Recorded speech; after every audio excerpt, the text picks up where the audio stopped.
day 2 was planned to do mostly gravel on a few roads that I've been on to get to my final sandy road, and then next to the railway line. From there I then took the normal gravel roads to Clanwilliam, a little bit of tar, and then the evening spent with the friends at Mertonhof in the Biedouw Valley. As the sun peaked between the mountain ridges, I was on my way. The gravel up weren't too bad. At the top it was fairly misty, but then on the other side of the mountain, the seaside, it was actually quite misty and I couldn't see any of the valley. As I was going down the pass, the mist dissipated a bit, and again it was a beautiful morning and a beautiful gravel road.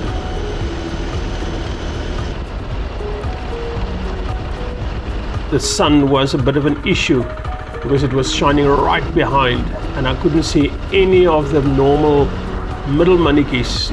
I don't know what you call this lot in English, but that is where the sand goes into a little hill where the cars push it aside, and it is very dangerous to cross that. When I saw the name of this padstal, I had to stop. A nice breakfast at Skrik van Rondom. Translated to English is, let me think, fright from around. So I might one day research the history of that name. After a chat with the local manager, I went up the mountain to scout a new possible campsite. He then also told me the story of the name.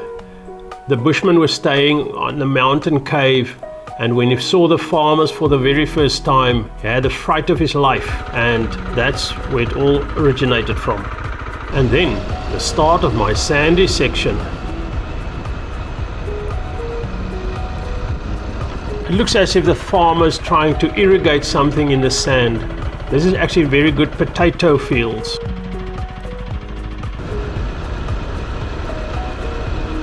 Nice gravel, closed gate, and I'm in my element again. I then decided to mount the camera on the bike because this is now where the real fun and games will start. It was actually going not too bad, but then suddenly for some reason I just slowed down. I think it's probably because I'm in a solo, very, very sparsely populated area. I was just too careful, maybe too careful.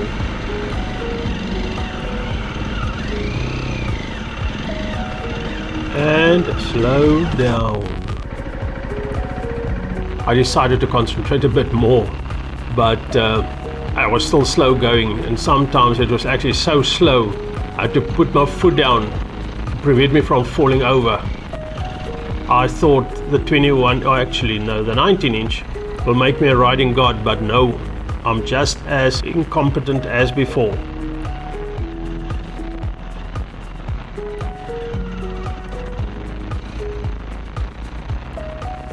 Every time when you see sand and I'm going slow, it's not because I lost traction like before. It's because I'm slowing down because I'm scared I'm going to fall again.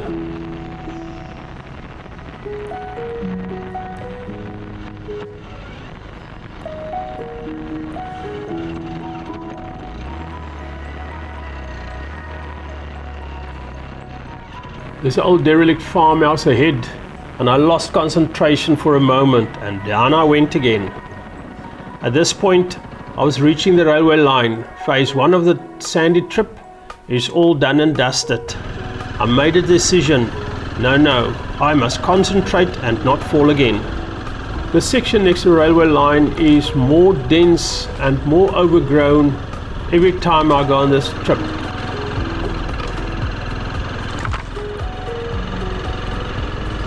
There should be a railway station ahead.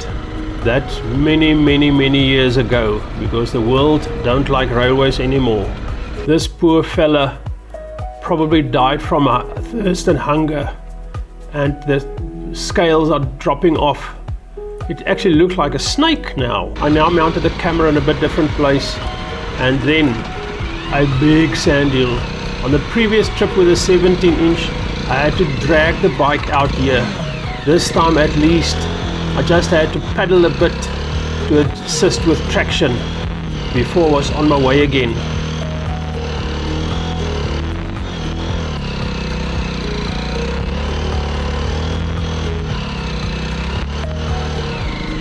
Next time I mount the camera at this position, I'll make sure that I can see the bottom of the wheel digging into the sand, because I must say it doesn't always look like it, but the sand was quite soft from the heat.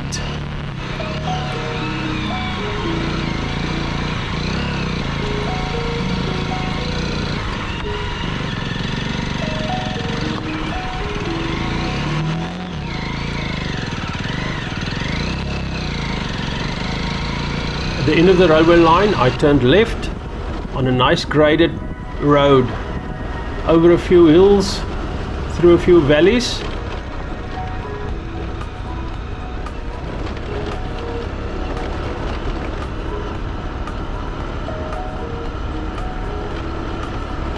And then a little pause just before I got on tar again to finally reach Clanwilliam to refuel and restock.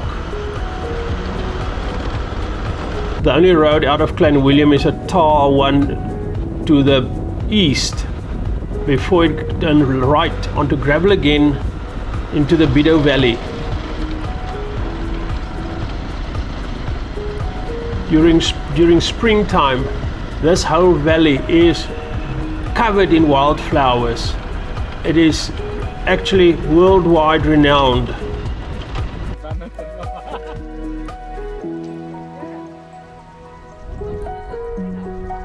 So you're all in the thing now, if I can see you. And Kevin flew away, so probably. Yeah, but none of it. I'm not taking either. I was actually too lazy to pitch tent and just put the mattress and the ground sheet down to have a nice, cool, relaxing evening.